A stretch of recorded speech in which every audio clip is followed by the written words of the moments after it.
Mari belajar politik untuk Indonesia yang lebih baik.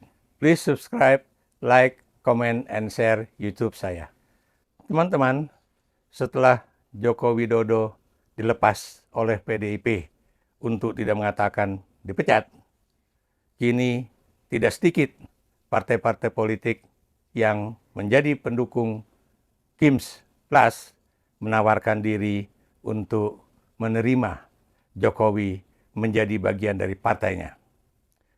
Pertama adalah Prabowo Subianto sendiri sebagai pemimpin dan juga tokoh utama di Partai Gerindra, katanya mau menampung Jokowi untuk masuk ke dalam partainya. Zulkifli Hasan yang menjadi pemimpin Partai Amanat Nasional juga menawarkan partainya untuk ditempatkan Jokowi menjadi bagian dari anggota PAN. Demikian juga tentunya Partai Golkar yang sekarang masih ketua umumnya dijabat oleh Bahlil Lahadalia, tokoh yang didukung oleh Jokowi menjadi ketua umum Partai Golkar. Tapi dalam politik, sesuatu yang harus kita ingat itu adalah apa kira-kira yang menjadi pegangan utama dari partai-partai politik yang ada di Republik Indonesia ini. Guru saya atau guru kami ketika masih kuliah di FISIP UI, yaitu Pak Arbi Sanit, itu pernah mengajarkan kepada kami, kalau nanti Anda aktif berpolitik atau menjadi anggota partai politik, janganlah Anda itu melakukan pengkhianatan terhadap partai Anda. Karena sekali Anda berkhianat kepada partai, sekali Anda kemudian meninggalkan partai dengan cara-cara yang tidak terhormat, itu akan sulit bagi Anda untuk diterima sebagai anggota dari partai Anda yang baru dengan sepenuh hati. Karena dalam pandangan orang-orang yang ada di dalam partai tersebut, sekali Anda berkhianat, bukan mustahil Anda juga akan melakukan pengkhianatan di tempat atau partai Anda yang baru. Jadi itulah asumsi utama yang diajarkan oleh guru kami, Arbi Sanit. Dan itu yang terus menjadi pegangan saya dalam mengamati tokoh-tokoh politik yang lagi-lagi freelancing belief dan free willing style. Dan kita juga tahu tidak sedikit partai-partai politik yang kemudian juga misalnya memecat tokoh-tokoh politiknya walaupun mereka dulu adalah pendiri ataupun pernah menjadi presiden partai tersebut ya. Saya beri contoh misalnya bagaimana PKS juga pernah memecat tokoh-tokoh politiknya yang adalah sebetulnya dulu juga adalah pendiri partai itu dan bahkan ada yang menjadi presiden partai tersebut ya. Nah, kita tahu ya, persoalan Jokowi ini bukan persoalan yang sangat mudah. Kenapa demikian? Memang banyak partai-partai politik ataupun tokoh-tokoh partai politik tersebut ya yang berupaya menawarkan posisi kepada Jokowi di dalam partai-partai mereka. Karena kebetulan bulan madu antara Jokowi dengan partai-partai politik pendukung Prabowo Gibran belum berakhir. Tapi yang jelas ya, saya beri contoh seperti Prabowo Subianto dan Gerindra, tentunya tidak akan lupa apa yang terjadi antara Jokowi dan Prabowo Subianto pada pemilu presiden 2014 dan juga pemilu presiden 2019. Kalau kita perhatikan, koalisi politik antara Jokowi dengan Prabowo atau kedekatan Jokowi dengan Partai Gerindra itu adalah karena terjadi suatu kepentingan yang sama. Prabowo ingin menjadi presiden dan tanpa dukungan Jokowi itu tidak mungkin tercapai. Sebaliknya, Jokowi membutuhkan Prabowo Subianto karena tanpa Prabowo Subianto tidak mungkin anaknya Gibran Rakabuming Raka akan bisa maju menjadi calon wakil presiden pada saat itu dan sekarang menjadi wakil presiden. Dan kita juga tahu bahwa majunya Gibran itu juga penuh drama politik karena lagi-lagi ada peran dari pamannya yang pada saat itu kebetulan menjadi Ketua Mahkamah Konstitusi. Nah, bagaimana dengan PAN? Kita juga tahu bahwa PAN juga mendapatkan keuntungan politik dengan posisi Jokowi yang mendukung Prabowo Gibran. Kenapa? Karena PAN dari mendukung Prabowo Gibran, dia juga kemudian bisa mendulang suara yang cukup banyak untuk anggota-anggota parlemen mereka, baik pada tingkatan pusat maupun tingkatan daerah. Golkar juga demikian, ya, karena kebetulan Bahlil mendapatkan dukungan penuh dari Jokowi untuk menjadi ketua umum Partai Golkar. Tapi kalau kita lihat misalnya analisis satu persatu, apakah kemudian Bahlil akan tetap menjadi ketua umum Partai Golkar? Dan apakah Golkar juga akan sepenuhnya terus-menerus menjadi pendukung Jokowi? Kenapa? Karena analisis dalam kaitannya dengan keberhasilan dan juga kegagalan dalam Pilkada 2024 ini, Golkar termasuk partai yang boleh dikatakan tidak sukses penuh di dalam Pilkada 2024 ini. Dan karena itu tentunya tidak sedikit catatan-catatan negatif dari peran ataupun keberhasilan dari seorang ketua umum Partai Golkar. Dan seperti biasanya, karena Golkar adalah satu-satunya partai yang ketua umumnya itu tergantung kepada persoalan pemilihan ketua umum setiap 5 tahun sekali. Dan biasanya pada saat pemilihan ketua umum Partai Golkar tersebut di dalam musyawarah nasional tersebut, ya, akan penuh dengan drama politik, akan penuh dengan perubahan-perubahan dukungan politik, karena Golkar adalah sebuah partai yang faksi-faksi politiknya, yang kelompok induk organisasinya boleh dikatakan sangat independen dan bisa saling silang, bisa saling dukung, dan juga saling menjatuhkan. Ini agak berbeda, saya beri contoh misalnya dengan situasi baik di PDIP, di PAN, ya, di Gerindra, ataupun di Nasdem dan juga Partai Demokrat, di mana partai-partai tersebut adalah partai-partai yang memiliki tokoh-tokoh politik yang kemudian bertahan cukup lama sebagai pimpinan politik atau tokoh yang memiliki pengaruh politik besar di dalam partai-partai tersebut, ya. Ini bukan berarti bahwa partai-partai tersebut adalah partai-partai perseorangan. Kenapa demikian? Karena kita tahu yang namanya partai politik di Indonesia itu adalah kumpulan orang-orang yang memiliki keinginan bersama, yang memiliki kepentingan bersama, yang memiliki tujuan bersama untuk menjadikan calon ataupun tokoh-tokoh politik yang mereka tetapkan ataupun yang mereka dukung itu bisa memenangi pemilihan presiden ataupun pemilihan legislatif tingkat pusat ataupun daerah, atau pemilihan kepala daerah. Itulah partai politik. Ini sangat berbeda dengan kalau misalnya seseorang itu maju sebagai kelompok independen. Dan saya termasuk orang yang tidak setuju kalau kemudian di dalam pemilu legislatif yang akan datang itu dibuka kemungkinan adanya perseorangan yang menjadi calon anggota legislatif. Kenapa demikian?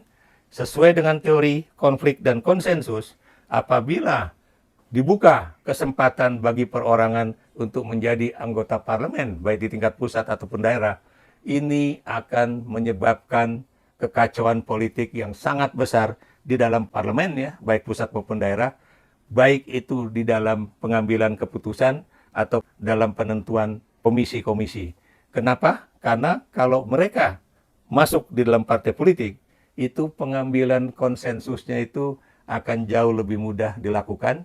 Demikian juga pengaturan konfliknya itu juga bisa diselesaikan dengan cara yang sangat apik dan boleh dikatakan atas dasar kepartean, ketimbang kalau misalnya dibuka kesempatan calon-calon perorangan seperti yang terjadi di negara yang dulu juga menjadi perhatian utama saya, ya, itu adalah Papua New Guinea misalnya. Kalau kita melihat di dalam suatu sistem politik yang mencampur adukan antara calon dari partai politik dan juga calon dari perorangan, ini akan menjadikan yang namanya politik uang di dalam penentuan jabatan di pemerintahan itu akan sangat besar. Nah, persoalannya, apakah kemudian Prabowo Subianto dan juga Jokowi akan terus boleh dikatakan menyatu di dalam kepentingan politiknya. Saya melihatnya sedikit demi sedikit dengan cara yang sangat apik, dengan cara yang sangat manis, Prabowo berupaya untuk menarik diri dari kedekatan yang terlalu kuat antara dirinya dengan Joko Widodo.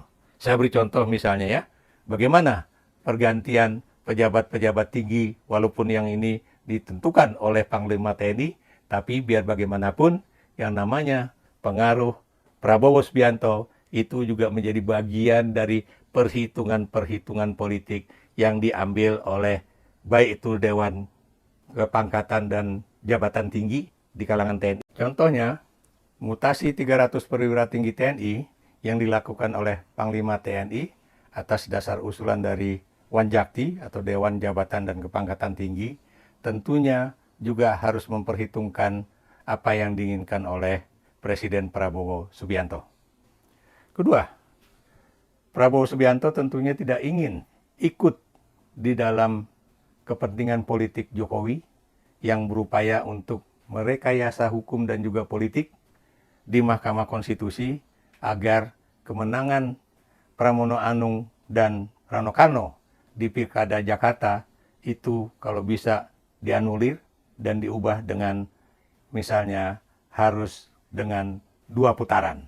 Ini akan mencemarkan nama baik Prabowo yang selalu ingin menonjolkan diri bahwa dia adalah seorang presiden yang netral dan tidak ingin masuk ke dalam kubangan hukum dan politik yang tidak sehat dalam pilkada ini. Ketiga, Prabowo tentunya juga tidak ingin mengikuti keinginan Jokowi agar anaknya diberikan posisi ataupun kewenangan untuk misalnya mengkoordinasi beberapa kementerian. Sebab Prabowo tentunya lebih ingin memegang pakem dan fatsun politik yang selama ini berlaku bahwa yang namanya wakil presiden itu hanyalah ban serep dan bukan kemudian berbagi kekuasaan dengan presiden. Prabowo tentunya akan lebih disibukkan dengan bagaimana presidensi beliau selama 5 tahun mendatang itu benar-benar berhasil ketimbang kemudian mengikuti keinginan Jokowi supaya anaknya mendapatkan kesempatan untuk memiliki pengalaman sebagai calon presiden 2029 mendatang. Ingat, dalam sejarah politik Indonesia, kita tahu tidak ada seorang wakil presiden yang kemudian naik menjadi presiden melalui pemilihan umum. Seorang wakil presiden yang naik pangkat menjadi presiden itu hanya satu orang, yaitu Pak B.J. Habibie. Itu pun terjadi karena Presiden Soeharto pada 21 Mei 1998 menyatakan dirinya lengser. Dan itu yang memberikan kesempatan kepada B.J. Habibie untuk naik menjadi Presiden Republik Indonesia. Tapi di era reformasi tidak ada satupun mantan wakil presiden yang kemudian naik menjadi presiden melalui pemilihan umum. Mengapa? Karena kita tahu seorang wakil presiden tidak pernah teruji menjadi seorang eksekutif yang handal, seorang yang memiliki suatu boleh dikatakan dukungan elektoral yang tinggi, ya, karena biar bagaimanapun mereka selama ini hanya berposisi atau diposisikan sebagai ban serep. Nah, bagaimana pada 2029 mendatang? Jokowi terus berupaya untuk mendapatkan tempat di partai-partai politik atau menguasai politik dari satu daerah ke daerah yang lain, khususnya di wilayah-wilayah Jawa. Kenapa? Karena Jawa adalah daerah yang jumlah penduduknya itu adalah 60% dari jumlah penduduk Indonesia. Wilayah Jawa seperti Jawa Barat, Jawa Tengah, Jawa Timur, itu adalah juga boleh dikatakan kantung-kantung suara yang sangat banyak di Indonesia. Dan karena itu tidaklah mengherankan karena bagaimana Jokowi itu berupaya untuk menang berbagai pemilihan kepala daerah di daerah-daerah tersebut. Tapi apakah kemudian pengaruh Jokowi akan terus ada? Apakah kemudian pada 2029 itu masih ada partai politik yang mau ditempati oleh anaknya, yaitu Gibran Rakabuming Raka, untuk menjadi calon presiden dari partainya? Ini juga masih menjadi tanda tanya besar. Kenapa? Karena biar bagaimanapun, yang namanya sejarah sudah berubah. Yang namanya pengaruh itu juga tentunya akan berkurang atau mungkin akan berakhir. Yang namanya politik Indonesia itu akan terus dinamis.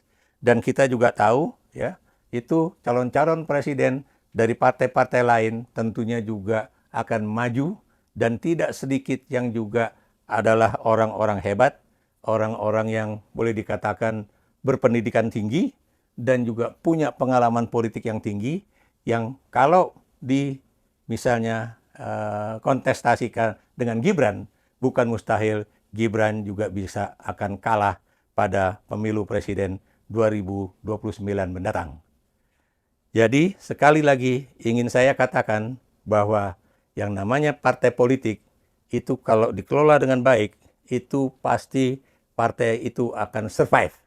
Dan PDIP kita tahu adalah partai yang selama ini sudah mengharu biru dan juga mengalami masa-masa intervensi yang sangat kuat, baik pada era masih bernama PDI pada era Orde Baru, ataupun ketika dia juga menjadi PDIP, ya, dan khususnya ini dilakukan oleh mantan presiden dari partainya sendiri. Dan kita juga tahu satu-satunya mantan presiden di dunia yang kemudian dipecat oleh partainya itu hanyalah Jokowi. Berikan komentar Anda.